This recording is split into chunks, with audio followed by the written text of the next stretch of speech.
Bismillahirrahmanirrahim. Assalamualaikum warahmatullahi wabarakatuh. Alhamdulillahilladzi anzala sakinata fi qulubil mu'minin liyazdadu imanan ma'a imanihim. أشهد أن لا إله إلا الله الملك الحق المبين وأشهد أن محمدا عبده ورسوله صادق الوعد الأمين. اللهم صل وسلم على سيدنا محمد وعلى آله وصحبه أجمعين.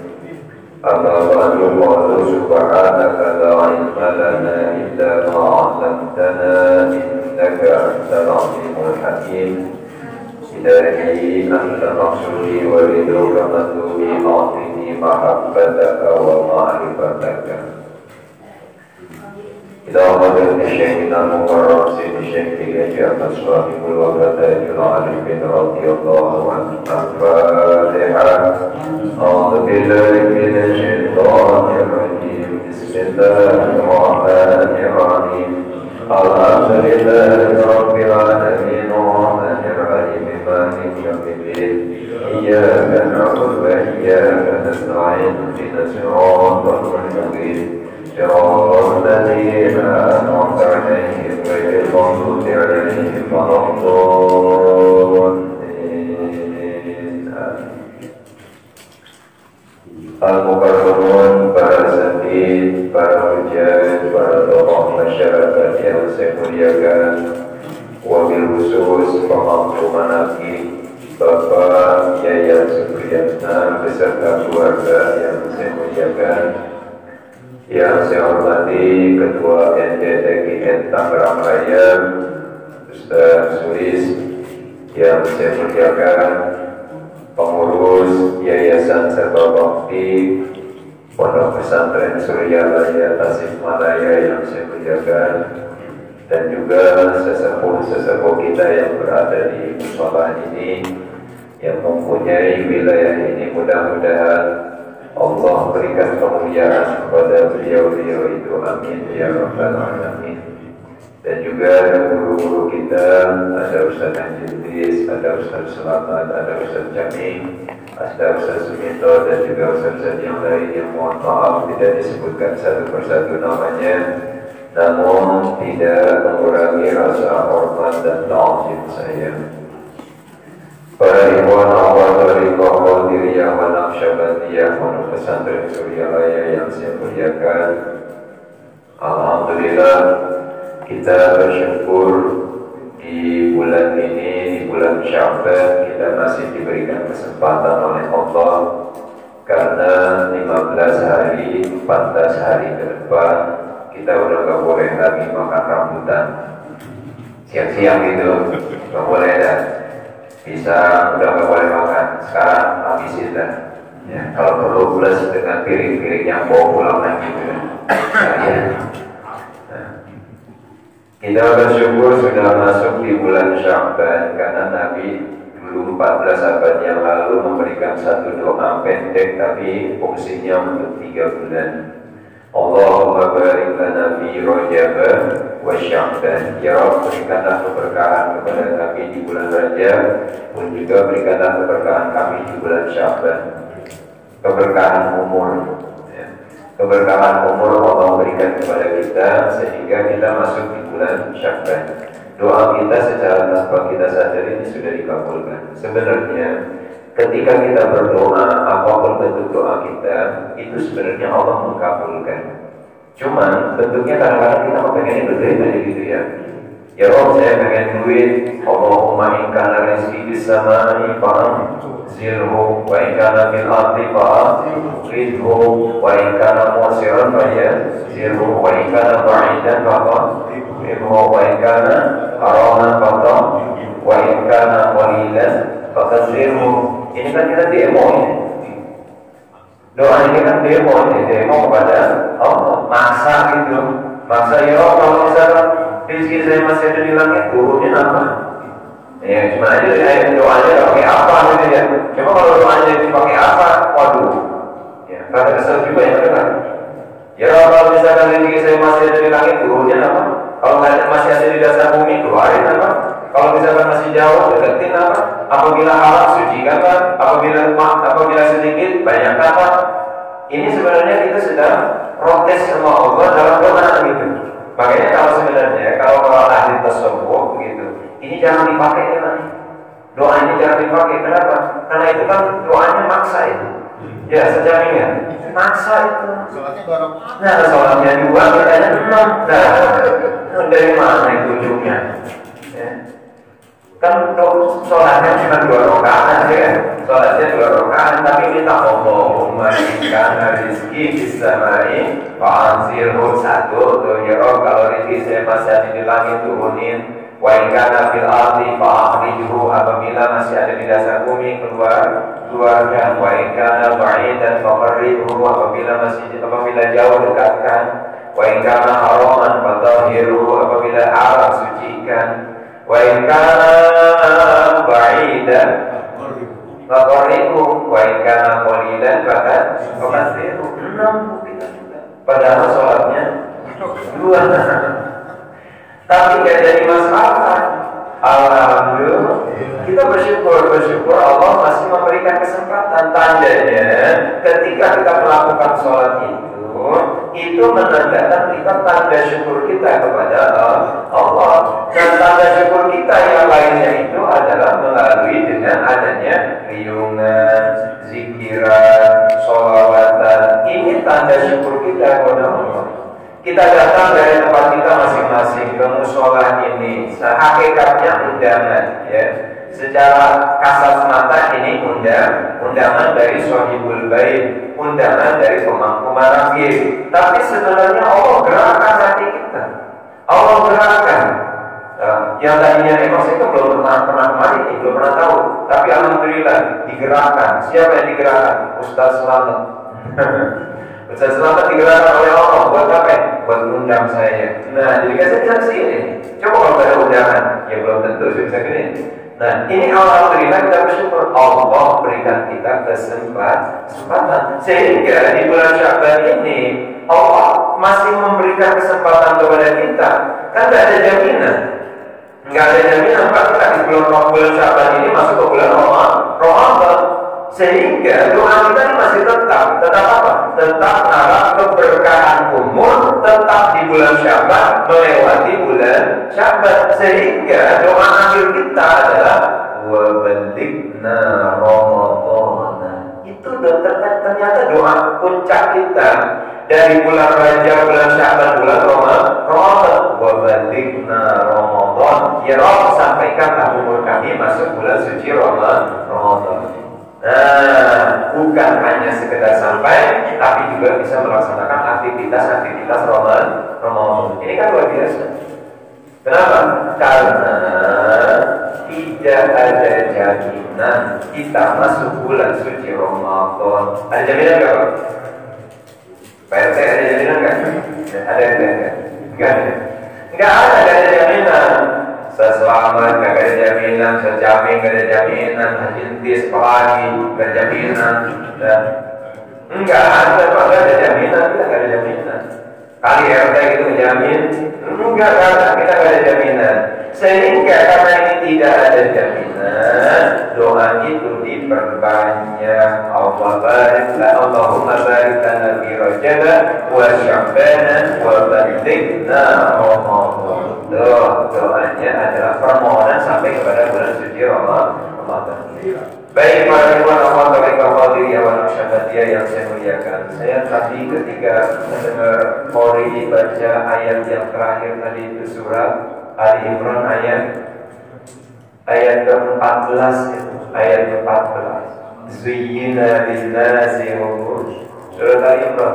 Zuyyina lin-nasi hubbu syahwati minan nisa'i wal banina wal qanatir al-muqantarati min adh-dhahabi wal fiddah, kemudian wal khaylil musawwamati wal an'ami wal harth dzalika mata'ul hayatid dunya wallahu 'indahu husnul ma'ab. Masyaallah. Paham ya? Ternyata menghiasi manusia. begini, ini Masya Allah, ini ayat menggambarkan bahwa manusiawi gitu, secara manusiawi Allah menghiasi manusia itu dengan minimal di sini ayat ini adalah 5 atau 6, ambil saja 5 lah ya. Allah menghiasi manusia itu dengan keinginan hubbus syahwat, senang kepada perkara yang dia inginkan. Nah, hubbus syahwat, keinginan ada pada diri manusia. Artinya, kalau misalkan orang itu senang sama baju baru, senang sama mobil, senang sama motor, senang sama A, sama B, sama Z, sama yang lainnya, itu wajar, berarti manusiawi. Manusiawi. Kalau misalkan manusia nggak senang sama perempuan, itu pertanyaan wajar jasa. Benar nggak? Iya. Makanya kan Allah dahulukan dari kesenangan yang lain. Allah dahulukan itu yang pertama. Yang pertama apa? Zuyyina lin-nasi hubbus syahwat. Ditafsiri pakai min bayannya minan nisa, ini bayannya baik wa bayan wa tadi fil amkinah min wa taqi li badil azmina. Kata Syekh Imam Ittibari, beliau katakan baik wa bayan wa tadi fil amkinah min wa taqi li badil azmina, bahwa min itu bisa faedahnya bayan, menjelaskan apa? Menjelaskan asyahwat, keinginan manusiawi, dan itu adalah adat pada manusia, semuanya ada. Apa? Yang pertama adalah syahwati minan nisa. Nah, senang kepada awe-awe. Pak, senang gak Pak? Kali bapak ini kalian senang sama perempuan, perlu dipertanyakan. Apalagi Kang Dapi mah ngeliat semok dikit aja udah pelai.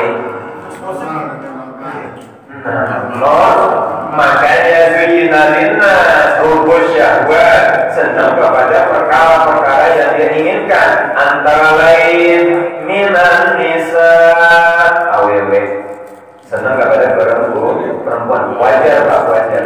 Kenapa? Begini, karena memang itu manusiawi.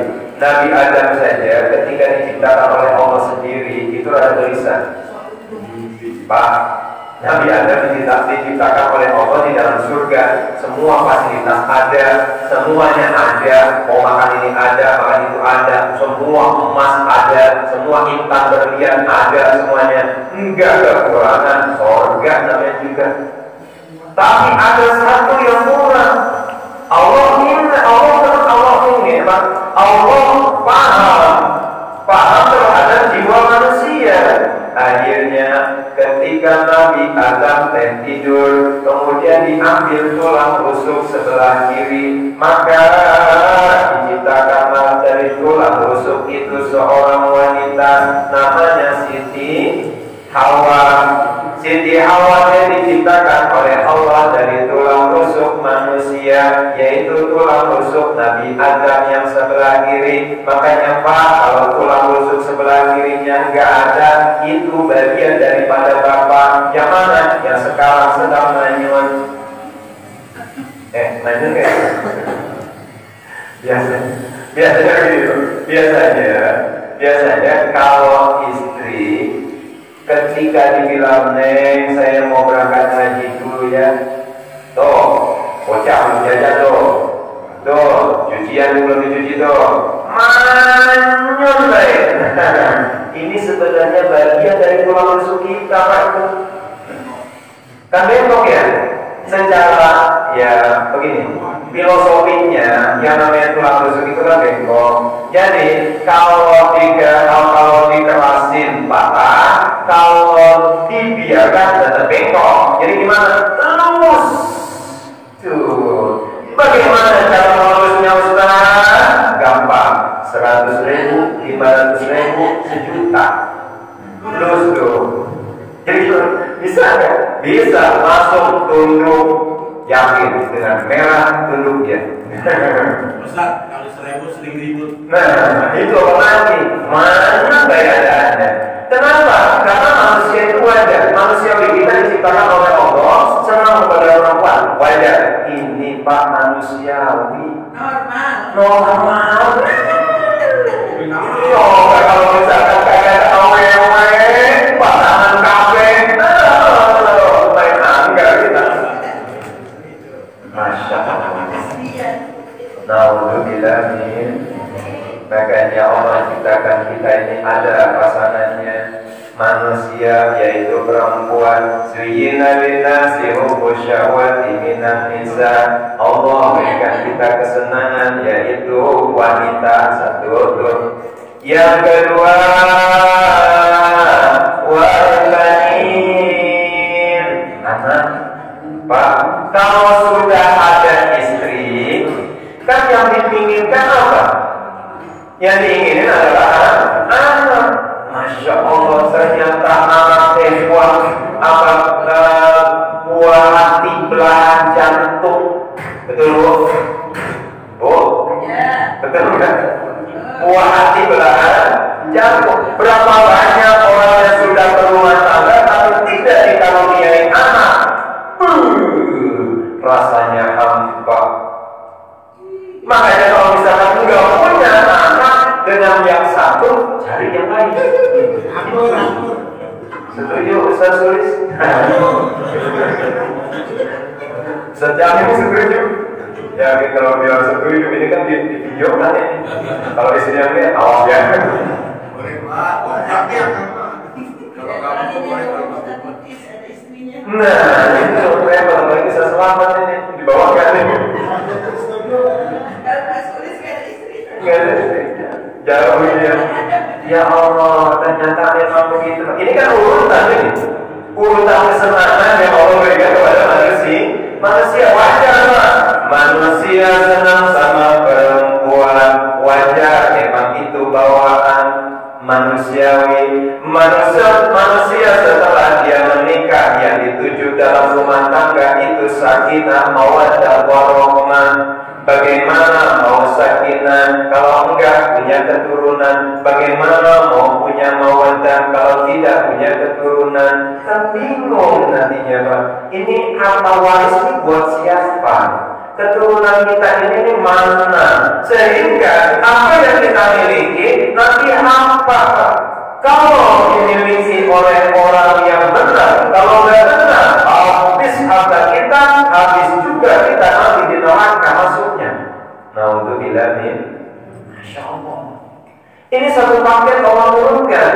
Zuyyina linnasi hubbu syahwati minan nisa. Satu wanita, dua anak tuh. Udah dikasih tuh sama Allah tuh, satu paket tuh. Udah ada anak, dipuji dengan anak kita. Kenapa? Karena inna min azwajikum wa auladikum aduwwan lakum. Sesungguhnya di antara istri-istri kalian, anak-anak kalian, aduwwan lakum, pasti ada yang menjadi musuh.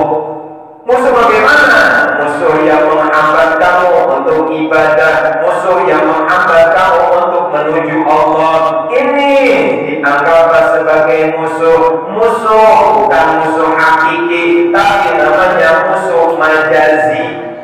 Secara majazinya saja, bukan secara hakiki. Kalau secara hakiki, lihat mulut tiap hari, itu bocah dipancung, emaknya dimatiin. Nah, ini kan namanya musuh hakiki.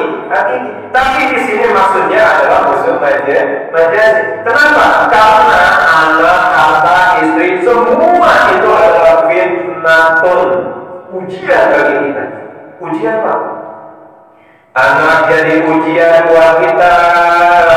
Kalau anak itu buat kita.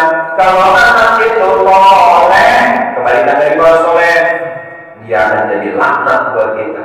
Na'udzubillah min. Makanya ayo nih, sehingga dalam ayat yang lain ketika dengan istri juga dengan anak, berarti ini adalah keluarga kita, maka Allah berikan satu garis. Mana garisnya? Anfusakum wa ahlikum. Itu garisnya. Oke, kalau senang sama perempuan, oke, kalau senang sama anak, tapi ingat, kau didik anakmu, kau didik istrimu, tapi dahului dulu oleh dirimu, jaga dirimu, kemudian wa ahlikum, keluargamu, istrimu, anak-anakmu, jaga semuanya itu di situ, dahului oleh kamu. Bagaimana caranya kita mendahului? Mendahului dengan cara taklim wa ta'allum. Kita ngaji. Tapi doang susah banget sih. Susah banget sampai doang. Ngaji dan ngaji. Nah begitu tambah apa? Minggu dari tadi. Dan saya sampai kebusan. Nah jadi tujuannya apa? Tujuannya minum teh. Nah salah. Enggak, soalnya saya lihatnya jadinya ini. Nah jadi konsentrasi buya. Udah gak apa-apa lah. Udah sediain sih, kita minumnya jangan sekarang. Soalnya kalau macet kita jadinya. Nah, ini wajar Pak. Wajar Allah berikan sejina dinasi. Oh, syahwat kita bisa. Wajar, manusiawi. Setelah kita punya istri, nanti kita butuh kepada anak. Anak tuh kita dikasih. Pak, banyak anak, banyak rezeki. Amin. Benar? Iya. Benar nggak? Hah? Loh, kata bapak benar, kata pemerintah ini kurang. Sehingga ada program KB. Ya, ini modal-modal KB ini. Ya, yang terkena KB itu nih kayak model Mang Jaki. Nah, kena KB. KB apa KB?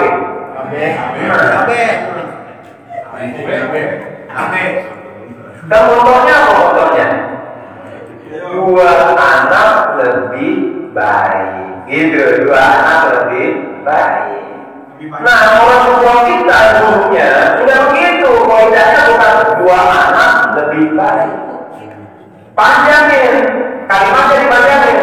2 anak lebih baik. Begitu. Pahamnya?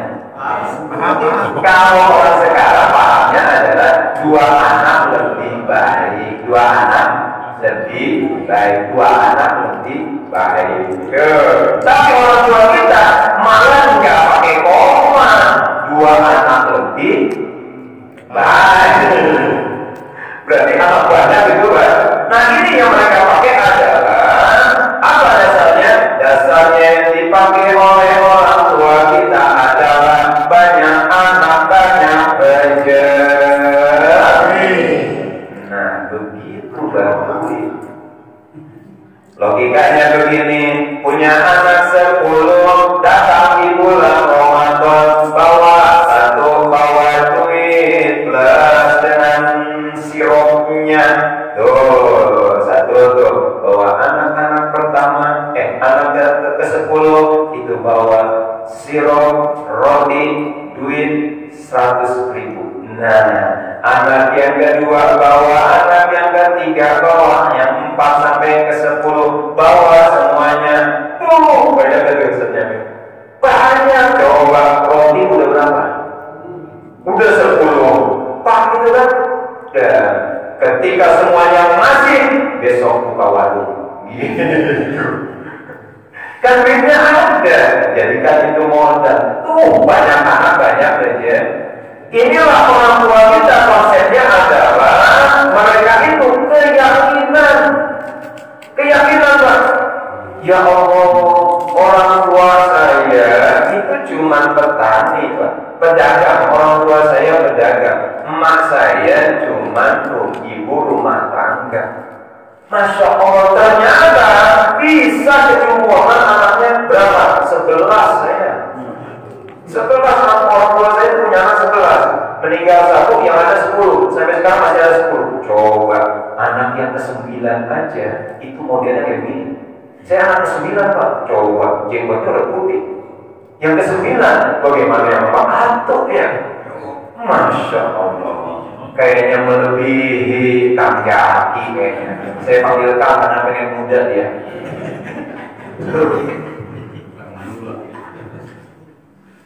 Ya Allah, berikan bagian Masya Allah. Sayyidina linnasi wa syahwati minan nisa'i wal banina.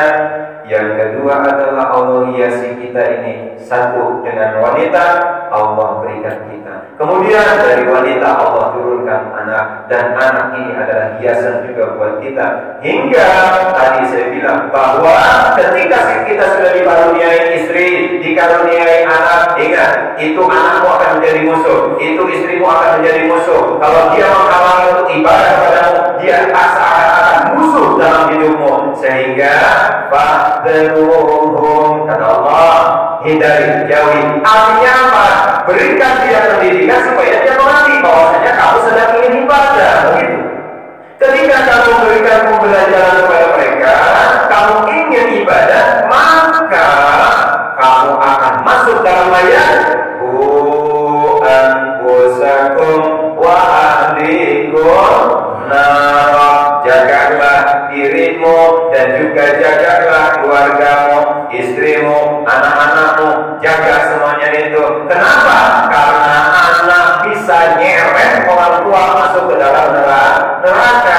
Bahkan si anak soleh membawa ibu, membawa bapak. Tapi kalau anaknya soleh, sekalipun bapaknya soleh, ibunya soleha, pasti ditarik ke dalam neraka. Kenapa? Karena biarin tuh. Kalau bahasa Jermannya mencedokin anak tuh. Kenapa sih mencedokin ya?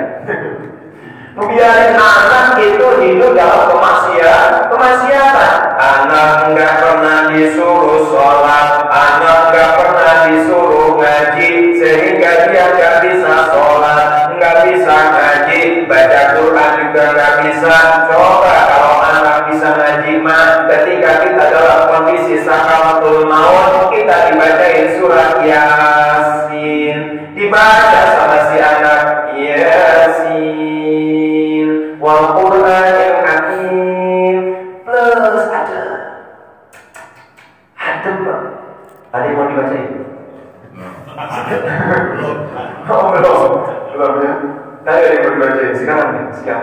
Ya, saya siap bacain juga. Mati sulit. Ya Allah, ada. Coba kalau misalkan anak nggak pernah disuruh ngaji, dia datang ke pengajian, kagak datang ke pengajian. Yang ada nanti ketika dia ngajiin orang tuanya ke dalam kondisi sakaratul maut, dia ambil surat Yasin, kemudian dia baca bukan Arabnya, tapi dia baca Latinnya, dia baca Yasin. Ya Allah, itu kalau emaknya mau hidup lagi kayaknya 3 pelaku bocah. Kenapa? Karena itu yang dibaca. Yang seharusnya kenapa dalam kondisi sakaratul maut itu enak lain luarnya, ini macet jadinya. Apa sebabnya? Sebabnya si anak kagak bisa ngaji. Nah, Masya Allah macet ini. Nggak bisa ngaji. Masya Allah. Dan yang kedua, kita dihiasi hidup ini dengan namanya anak. Yang ketiga, waqanafir ilmu qantarati minadari wal fiddah, bahwasanya kita senang kalau diberikan harta yang banyak. Senang nggak? Sejadi Masya Allah. Apa antara lain? Minadari emas. Senang nggak? Haji Tis senang mas? Mas Suminto senang? Oh, paling berat. Mas Jaki lagi.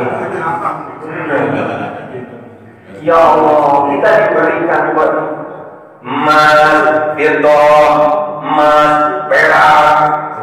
Manusiawi, Pak, kalau kita senang sama itu. Rumah ada, nanti ini ada bentuknya rumah. Apalagi yang ketiga ada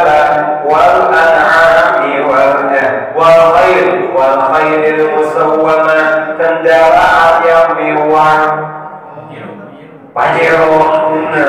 Khair ini kan kuda. Dulu kan kuda. Kenapa Satwa digambarkan dengan kuda?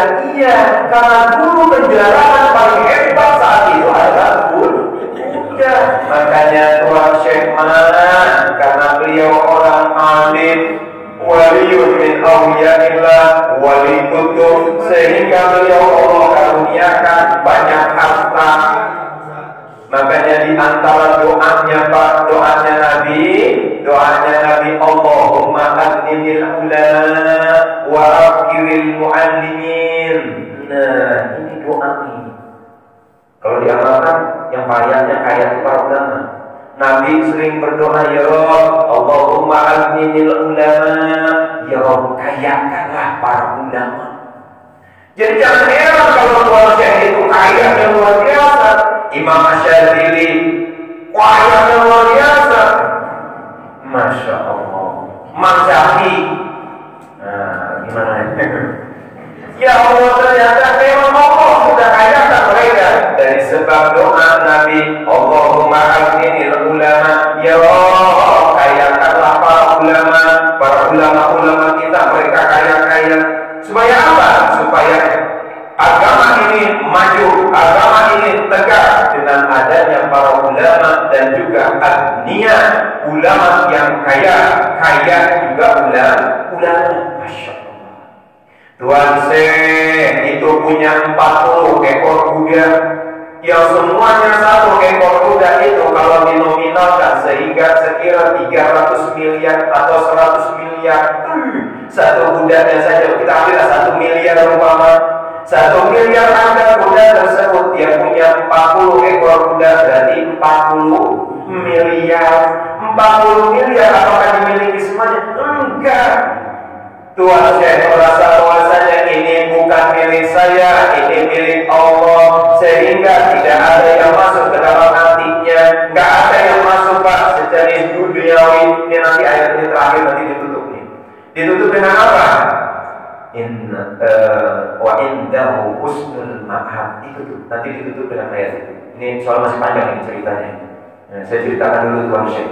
Tuan Syekh itu punya 40 ekor kuda, yang semuanya itu bagus, harganya mahal. Tapi ketika ada orang yang butuh, dikasih apa? Buat apa? Buat obat. Buat obat.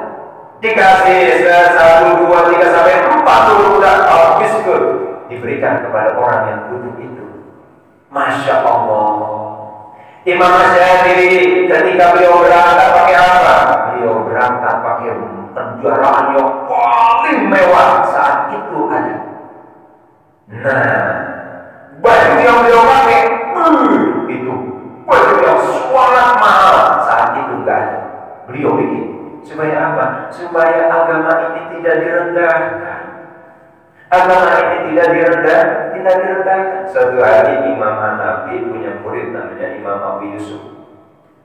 Ketika Abu Yusuf itu pulang dari pesantren, dia bilang begini, kata Imam Hanafi kepada Imam Abu Yusuf, wahai Abu Yusuf, sudah pulang, tapi ingat, besarkanlah bajumu.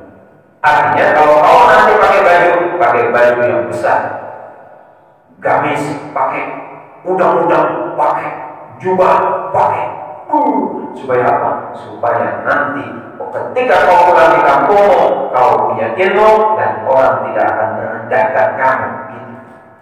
Ini mah udah baju kucel, baju kumal, peci merah setengah merah hitam, setengah hitam setengah matang, dijual juga agak laku. Kemudian kainnya, lintingannya udah 12 linting. Kalau ditarik ke bawah naik ke atas jadi per. Begitu ya. Ini akan direndahkan Pak. Agama itu akan direndahkan. Bagaimana masyarakat akan melihat? Ya, ustadznya aja model kayak begitu. Nah, sekarang manusia itu melihatnya casing. Betul nggak Pak? Bu, melihat apa? Casing. casingnya beres, mantap. Coba Mang Jaki dia pakai baju gamis, pakai jubah, kemudian pakai udang-udang, keliling masyarakatnya, yakin dihormati kan? Amin. Di sana amin ini luar biasa. Nah, apakah semacam itu dibarengi dengan keilmuan sehingga nantinya Allah akan muliakan, Allah akan tegakkan. Amin ya Rabbal. Nah, ini menggambarkan bahwa Allah memberikan kekayaan kepada ulama sesuai dengan hadis kanjeng Nabi, doa kanjeng Nabi, Allahumma aghnil ulama wa afkiril muallimin. Ya Rabb, fakirkanlah muallim. Muallim itu guru-guru ngaji, guru-guru ngaji. Makanya guru ngaji gak ada yang gemuk, kecuali yang gemuk gitu. Coba Ustaz Sumi itu kan guru ngaji dia.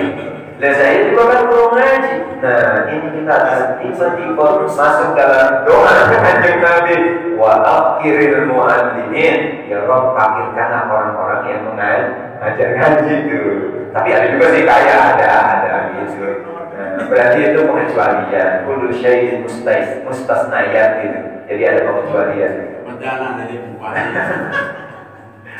Dia Allah, ternyata Allah memberikan syahwat, memberikan keinginan kepada manusia secara manusiawi. Manusia itu senang kepada perempuan, senang kepada anak, dan juga senang kepada harta yang berlimpah, dan juga senang kepada kendaraan yang mewah, kendaraan ini, kendaraan itu.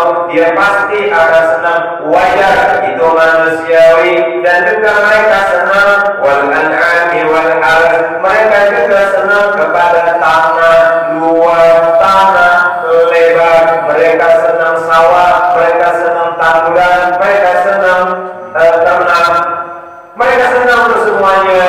Sehingga ada orang yang punya tanahnya hektaran. Ada nggak? Ada orangnya mati sini tapi tanahnya di mana-mana.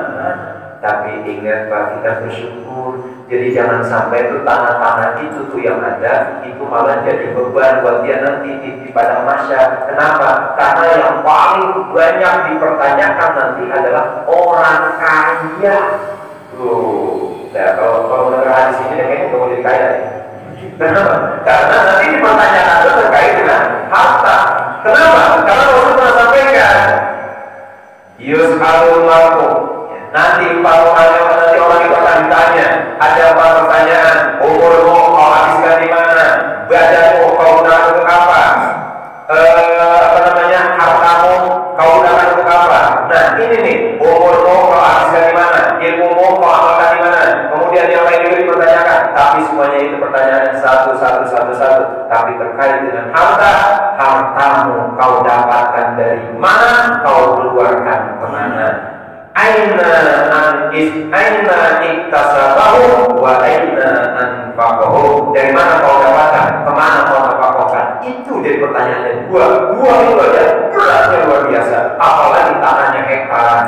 Tapi kalau hartanya hektaran, tanahnya hektaran, mobilnya berlimpah, dia gunakan, ya Rob, ini mah tanah semua milik engkau. Sudah, ini saya wakafkan untuk pembangunan pesantren, ini saya wakafkan untuk pembangunan masjid.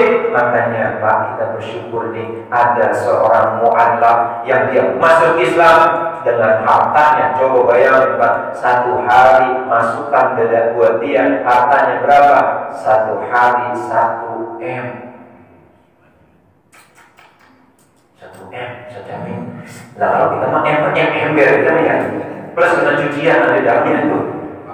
Masya Allah, ini 1 M. Sehingga dia bilang, saya nada akan membuat 1000 masjid. Bagus ya Pak?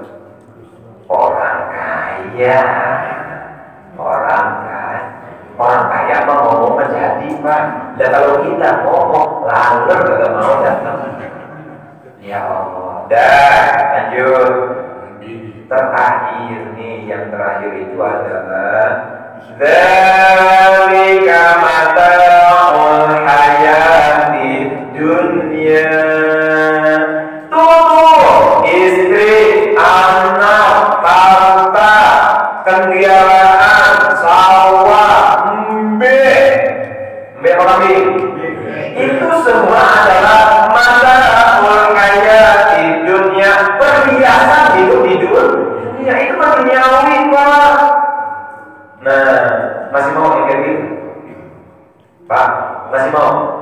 Mau tapi untuk ibadah. Itu yang kita harapkan tuh, mau untuk ibadah. Tapi kata Allah itu mah kecil. Dari kata Allah sedikit, itu mah kecil. Padahal wallahu indahu husnul, sesungguhnya di sisi Allah itu ada tempat kembali yang ahsan, yang husnul ma'ab, yang tempat kembali itu adalah lebih baik buat kita, lebih baik. Sehingga Abah mau mendatangkan kepada kita dua zikir yang dia datangkan, dengan zikir jaharnya, dengan zikir khafinya, maka itu adalah bahan dari husnul ma'ab. Itu bahannya. Bahannya mana? Bahannya adalah zikir jahar, zikir khafi. Itu bahan untuk kita masuk kepada husnul ma'abnya Allah, tempat kembali baiknya kita ke sana.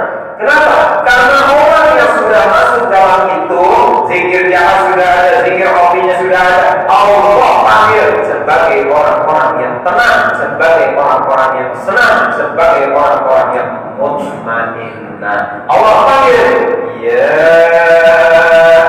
ayyatuhan nafsul mutmainnah, irji'i ila rabbiki radiyatan mardiyah, fadkhuli fi ibadi wadkhuli jannati. Mudah-mudahan kita dapat golongan orang-orang yang kembali kepada Allah dengan senang, dengan tenang, dengan membawa kalimat tauhid la ilaha illallah. Allahumma sholli ala nabiyil hashimi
Wassalamualaikum warahmatullahi wabarakatuh.